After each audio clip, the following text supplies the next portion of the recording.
Ben, c'est Pom, je vous avais promis une petite vidéo, ben la voilà. Donc mon rotor modifié d'hier avec mes 16 aimants. J'ai mon petit capteur optique et la diode infrarouge en dessous là. Le boîtier de pile de récup pour alimenter ma diode. Mon électronique. Le petit ventilo qui est alimenté par une alimentation stabilisée de PC à côté. Mon ampèremètre, donc qui est réglé à qui est en 10 ampères, vous voyez.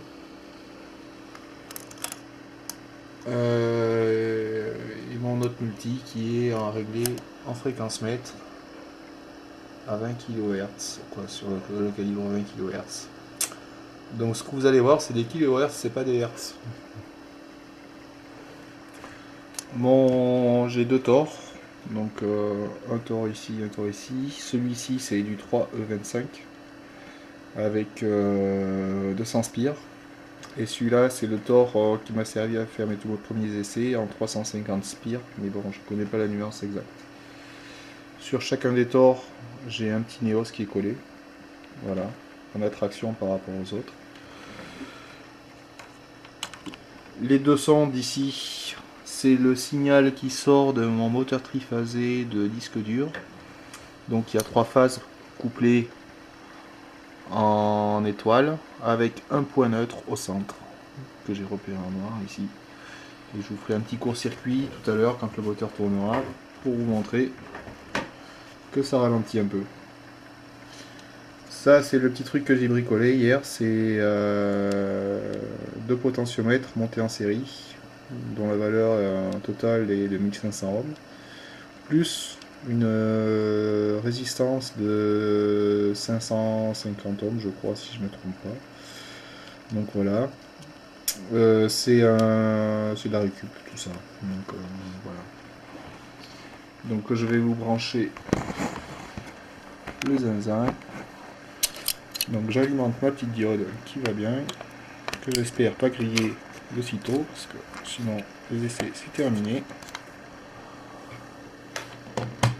Voilà, donc vous voyez là je suis saturé, ça veut dire que mon capteur, voilà, et là je suis plus saturé à travers le plexi.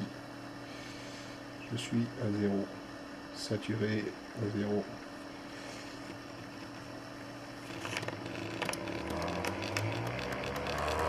Donc vous allez voir, la montée en régime est assez impressionnante par rapport à avant. Avant je devais mettre, pour atteindre 150 Hz, je devais mettre au moins 60 secondes. Ah, c'est mon capteur qui choque.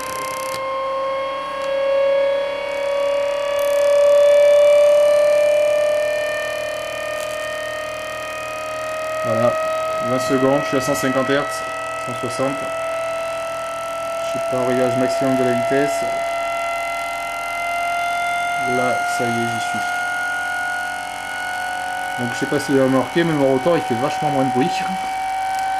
Merci les nouveaux roulements. Donc vous voyez, là je viens ici, là. Hop là. Ça fait une grosse boucle qui revient à mon multi. Donc là je suis à 200 Hz, 210.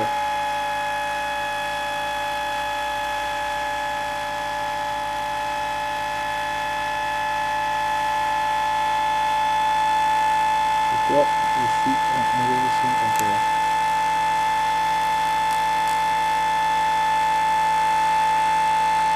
Bizarre.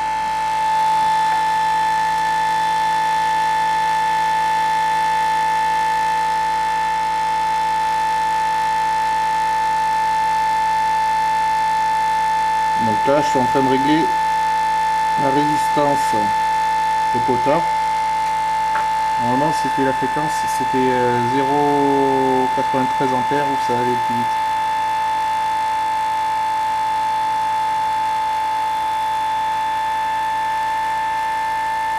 C'est bon, j'ai trouvé, je pense, le bon point.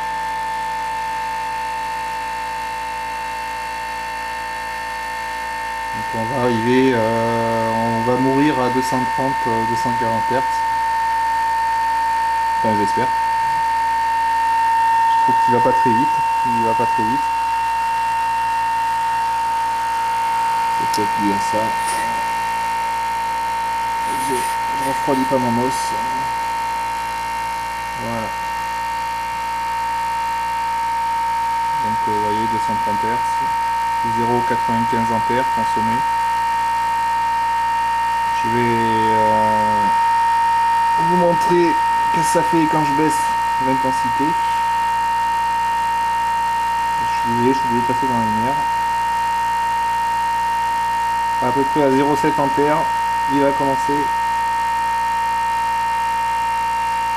en montant. Vous voyez, il perd quelques RPM. Donc là, on a perdu 10 Hz, on a perdu 150 tours.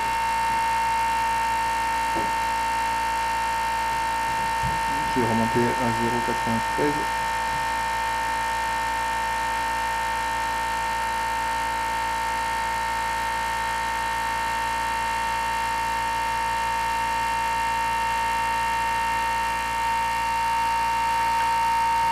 Et on a repris les 10 Hz.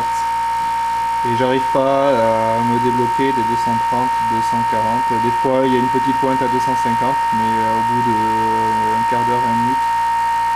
Donc je pense qu'on est arrivé, comme disait Obélix, à la saturation magnétique de Métor, à la viscosité magnétique, et ça n'en prendra pas guère plus. Voilà. Donc je vous avais dit que je vous ferais un petit court-circuit pour vous montrer le couple. D'habitude, quand je faisais un court-circuit, je descendais à peu près à 100 Hz.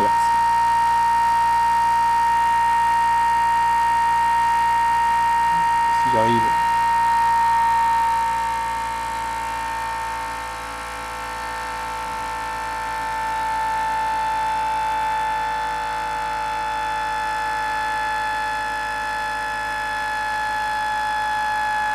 Donc vous voyez là il se stabilise à 210 Hz. Je perds vachement moins de tours minutes. Avant je descendais de 220 à peu près 230 à 100 Hz assez rapidement. Donc la multiplication des aimants c'est une bonne idée pour le couple. Par contre au niveau viscosité magnétique on ne pourra pas faire guère mieux je pense. Voilà, pour ce soir j'ai pas d'idée de développement supplémentaire. Hier j'ai séché pendant un moment. J'ai pris des aimants par la figure. Donc voilà, si vous avez des idées, vous m'en faites part. Et puis voilà. Je pense que la prochaine axe de développement, ce sera quand je recevrai des autres corps dans une autre matière. Dans le 4C65 pour voir si ça peut retourner plus vite. Et après, ce sera peut-être de faire des essais de mesure de puissance restituée. Voilà. Ciao pomme. J'ai coupé un peu tôt. J'avais mal réglé le moteur. Donc j'étais réglé, je sais pas si vous le voyez sur ce trait. J'ai décalé de 5 degrés à peu près, je pense. Le prix. Tac. 240 Hz, 250. Ça y est, j'ai ma pointe qui arrive. L'intensité est un peu creusée. Voilà. On va baisser.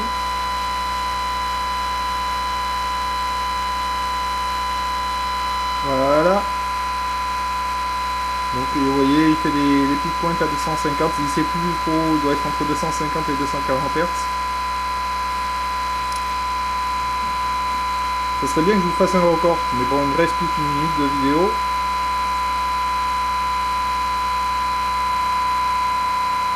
Non, là ça va pas aller. Alors là, je crois que je suis au maxi de ce que je peux faire, 250 Hz. Donc là c'est mon record, j'ai pas réussi à dépasser 250 Hz. Voilà. Bon, ben à plus sur le propos. Ciao.